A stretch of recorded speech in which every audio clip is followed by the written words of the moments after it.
Welcome back to a Book a Day podcast. We are done with our travels across India, and for the next few days, for the next few episodes, I'm going to be discussing another theme. And the theme this week is quite interesting. It is the meaning of life. In fact, the name of the book that I've got for you today is also The Meaning of Life by the School of Life organization. I've discussed their books previously also, and you know how simple and how meaningful their books are. And we don't need much of explanations when we read those books. They are pretty straightforward, and they help us in understanding difficult subjects. One of which is definitely the meaning of life. It's almost the most profound and sometimes most difficult question it has been in every major culture, in every society. And various religions, philosophical traditions have explored this question. How do we make sense of it, especially in the context of a secular society? What can be our sources of meaning of life? What can be the hindrances? All of that we will discuss in the next few episodes. And talking about this particular book, I will discuss in two parts today and in the next episode. Today I'm going to be focusing on sources of meaning of life, especially in a secular society, in a modern world, and how we can derive meaning from these different sources. That we will do today, and in the next episode we will be discussing what could be the hindrances when it comes to meaning of life. Okay, then let me start with the introduction of the book. I'm going to be reading the introduction from the book, and as I said, it doesn't need any explanation. It just makes things easier for us. I don't have to add anything from my side. I'll just be reading from the book. And then when it comes to the second part, the sources of meaning of life, that I'm going to be discussing briefly after the introduction. So here we go. Let me read the introduction for you. Introduction. To wonder too openly or intensely about the meaning of life sounds like a peculiar, ill-fated and unintentionally comedic pastime. It is not anything an ordinary mortal should be attempting or would get very far by doing. A select few might be equipped to take on the task and discover the answer in their own lives. But such ambition isn't for most of us. Meaningful lives are for extraordinary people, saints, artists, scholars, scientists, doctors, activists, explorers, leaders. If we ever did discover the meaning, it would, we suspect, be incomprehensible, perhaps written in Latin or in computer code. It wouldn't be anything that could orient or illuminate our activities. Without always acknowledging it, we are operating with a remarkably ungenerous perspective on the meaning of life. Yet, in truth, the subject is for everyone. It is for all of us to wonder about and define a meaningful existence. There need be nothing forbidding about the issue.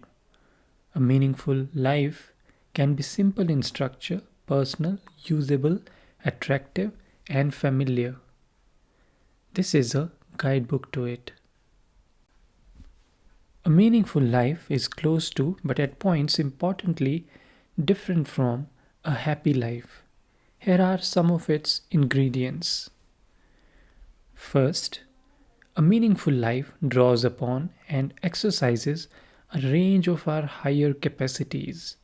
For example, those bound up with tenderness, care, connection, self understanding, sympathy, intelligence, and creativity.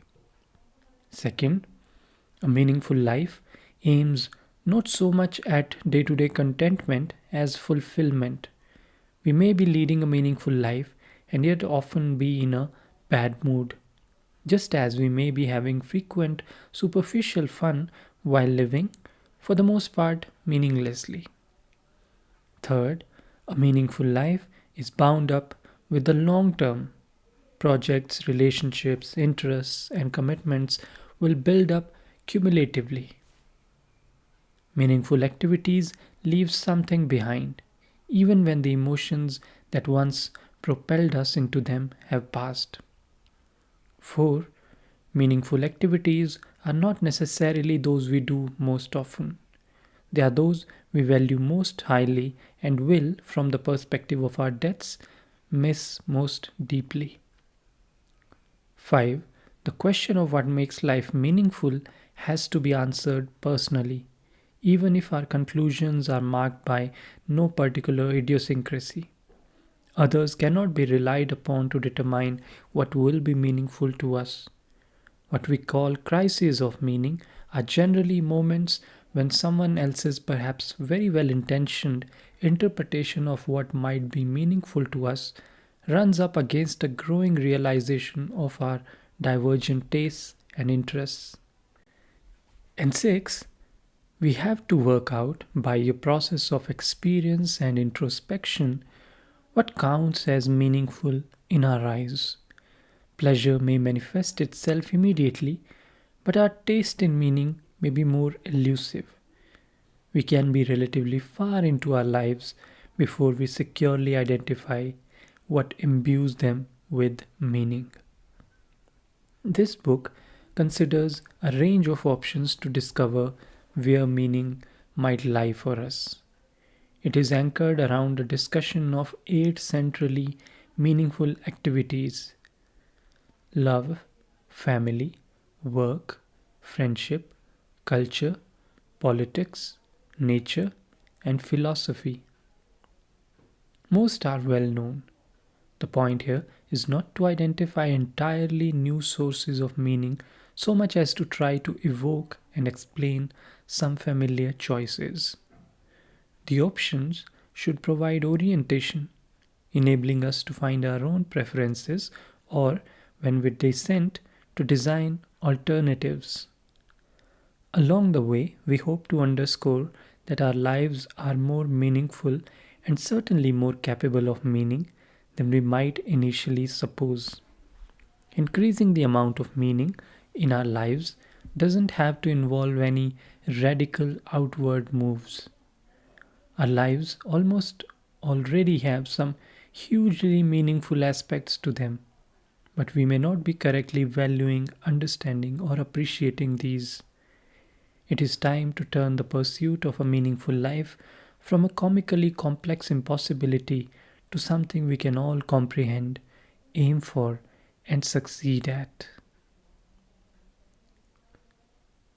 So that was the introduction, and I hope it must be clear to everybody. It's written with such simplicity and without any jargons, without getting into any of the philosophical or technical stuff. It's just as simple as it can be. Now let's talk about the different sources of meaning that book mentions and explains, even explores at great lengths. The first is love, and love hasn't been defined in a one-dimensional kind of way.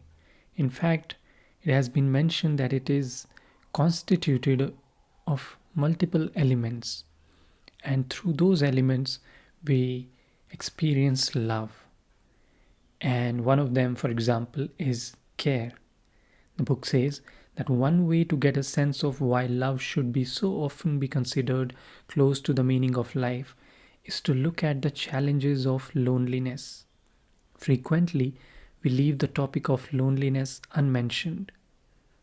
Those without anyone to hold feel shame, those with someone might feel guilt.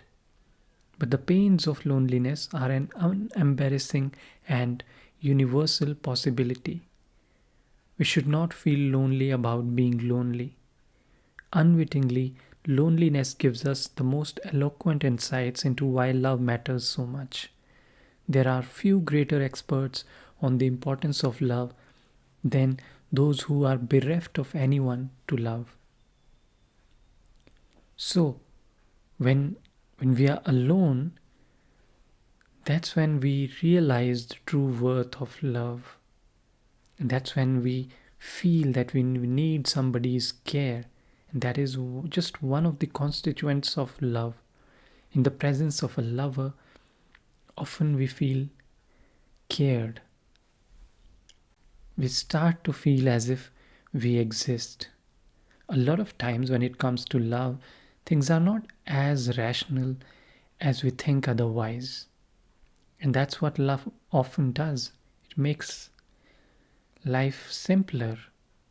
It adds value. It makes us happy and fulfilled. Doesn't make us rational. Sometimes rationality can cause us harm when it comes to the meaning of life. When we feel loved, we feel cared for, and it just fulfills us. It adds so much meaning. Another component of love is admiration. When we feel admired, then also we feel loved, and once again it adds meaning to our life. And in this case, this is often love of another kind. The first one, in which we feel personal care, is the kind of love we get from our closed ones, people who are very close to us, our family members, lovers. This is mostly the second kind of love that we get from the world outside that circle. When we feel admired by people around us, by the world, it adds that feeling of being loved, adds that meaning. Then another interesting and rather fascinating aspect of love is desire. We are powerfully drawn to want to possess our loved ones physically, and that desire delivers a major psychological thrill. As long as we have desire of something, we cannot give up on life. We just feel so obsessed with it. And this idea of desire is not so much about what our bodies do in sexual activities or you know similar situations. It's the excitement that gets generated in our minds. That's the kind of desire we're talking about, and it just fuels this feeling of love in our minds. So that was the first ingredient, first source of meaning of life. The second one is family, and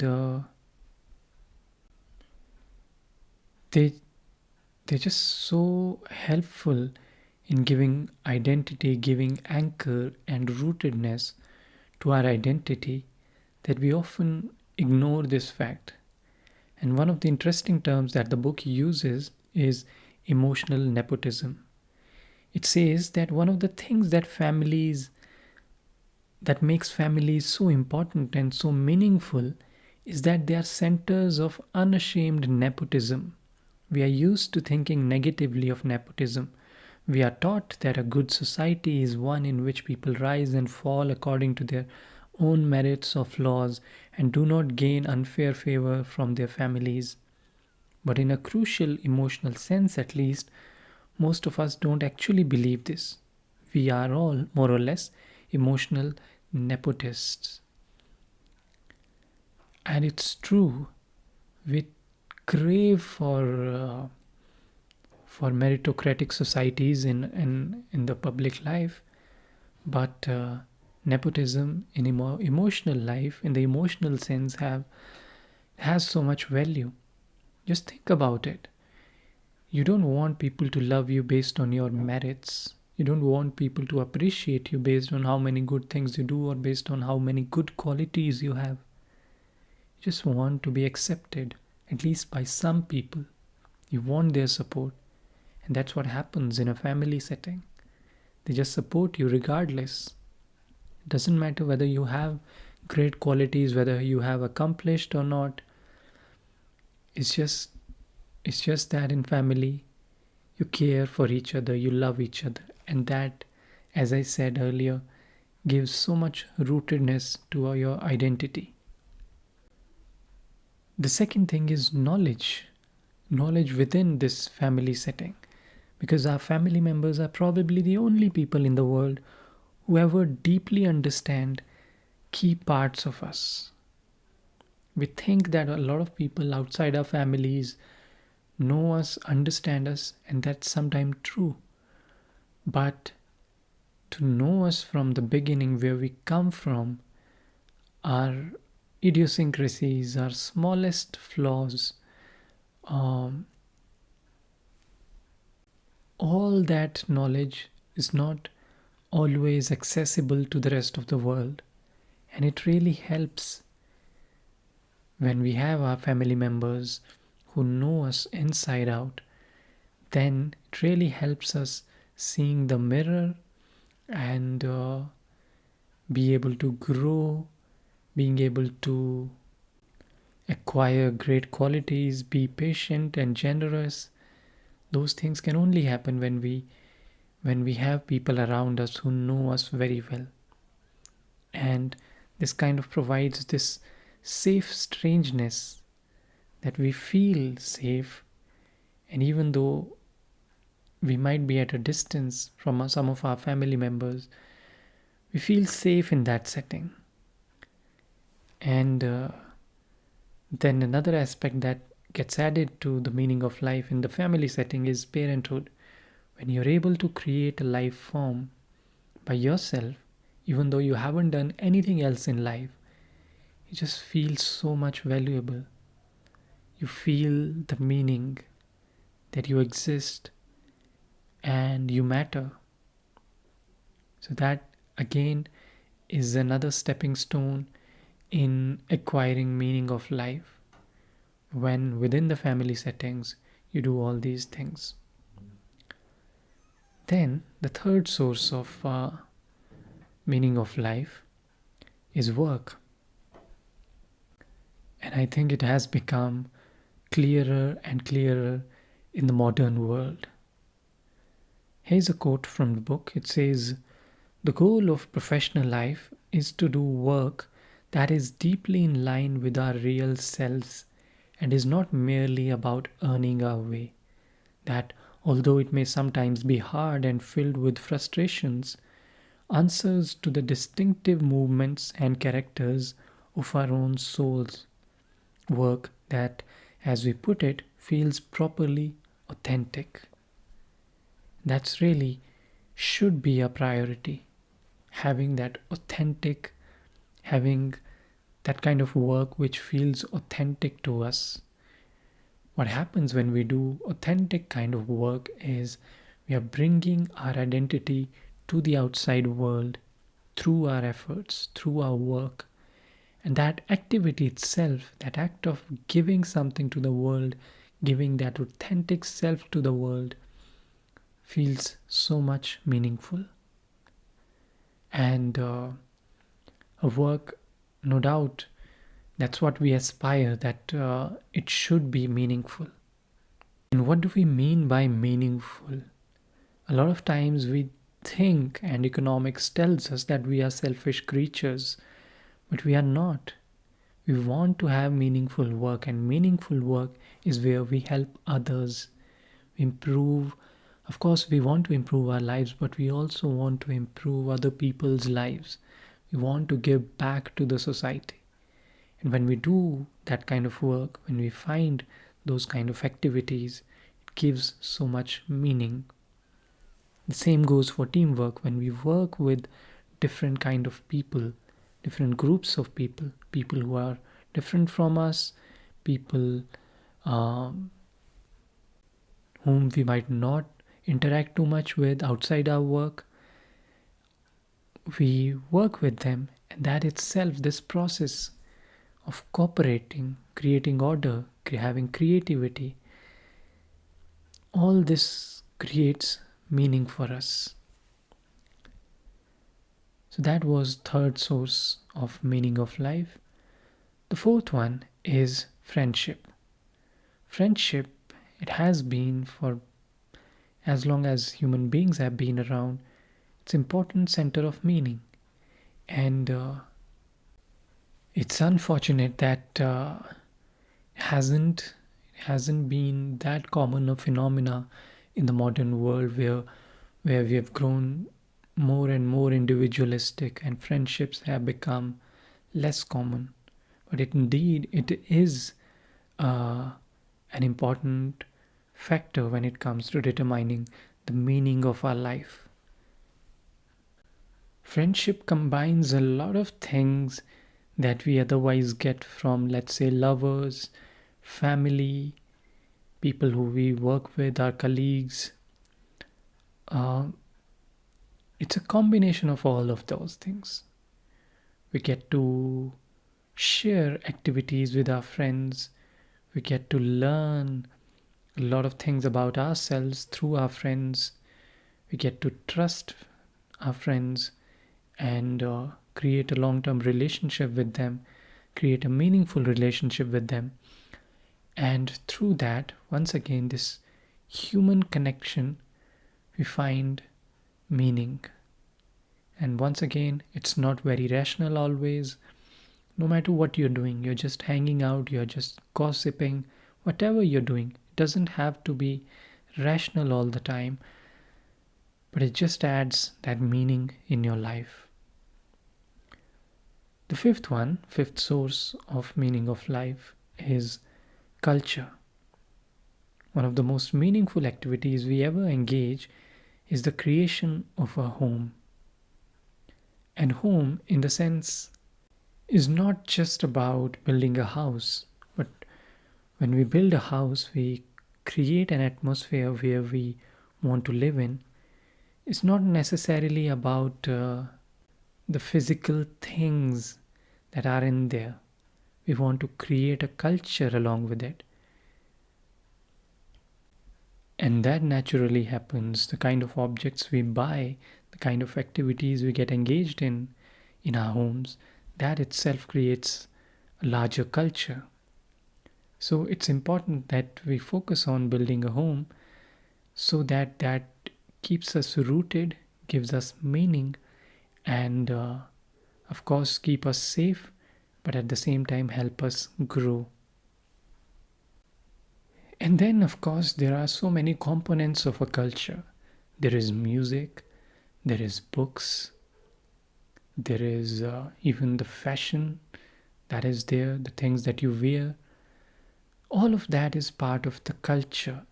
Once you are a part of the culture, you follow something and you're a part of it, once again, through the shared connection of human beings. It's not always noticeable in culture's case, but still it adds so much depth to your existence. In fact, travel is also a part of it. When you travel and you explore your culture, you understand other people, you connect with them at a deeper level, culturally that is, then it gives strength to your own identity, it gives meaning to your own existence. So that was the fifth source of meaning. Then, sixth is interestingly politics, something we don't usually associate with the meaning of life. But here they say that it can be. First of all, the book shatters our myth that we feel that a lot of us, in fact, feel that we are not political. But the book says that almost all of us are intensely political. We just don't recognize ourselves as such because we have been equipped with the wrong definition of politics. We've been taught that being political means being having a position of left wing or right wing or daily fascination with news or the reading all that kind of stuff, what goes on in the politics, that's not just that's not entirely true. That's not all politics is. And being political doesn't only mean caring what party wins elections and what these people do. No, the more broader idea of politics is what kind of a world we want around us and whether we want to shape it or not. And most of us have that desire. We want to make it better. Then why the tussle? Why this happens? Why the divide happens in politics? It's only because, primarily at the fundamental level, it's because people have different definitions of what good is for the world. Some might think that giving people money is the solution. Some might think encouraging people to work hard is the solution to improve other people's lives. And that's where different kinds of politics arise. But at a very fundamental level, whether we are interested in economics or mathematics or meditation or cycling, any of the activity we are interested in, if we think through our work, through our thoughts, through our interactions with the world, we want to leave a positive impact on the world, we have that political inclination in us. And it can give us meaning because, at a very basic level, it is a selfless act.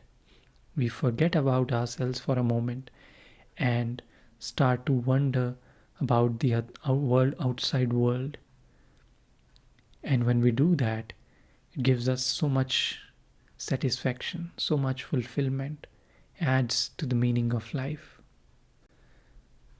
Then nature, of course, is a massive source of inspiration when it comes to finding the meaning of life. One thing is, it naturally puts us in contact with our origins. And once again, it does so unconsciously. We forget about the logics, the reasons, and everything, and we connect with it at a deeper level. Once we do that, it just adds so much fulfillment. We forget about the day to day worries of our lives. We stop questioning sometimes these questions, even the questions of existence and all that. We just find pleasure and joy and deep sense of meaning in the company of nature. And finally, philosophy, which is a massive subject. Philosophy can be in terms of what we study at universities, different philosophers, or it can be more religious or spiritual philosophy where we explore the metaphysics and take a shelter in faith. That can also be the case. So that itself is a massive field, and I think the book doesn't explore this idea more deeply. In fact, it doesn't talk about religion in detail, which it should have. Even though we live in secular societies, religion still is a great source of meaning of life, and how we can make the best use of it when it comes to deriving meaning. I think something that the book doesn't do, but anyway, we will continue to discuss that. And as I said, in the next episode, I will be discussing the hindrances to the meaning of life as uh, mentioned in the book. So that's it for today. That's the first part of this episode on the Meaning of Life book by the School of Life.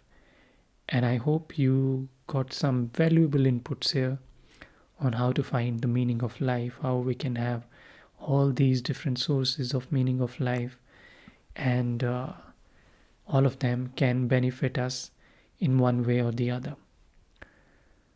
So with that, I'll take your leave and I'll catch you in the next episode with the rest of the book, where we talk about the obstacles, the challenges that stop us from finding the meaning in our life.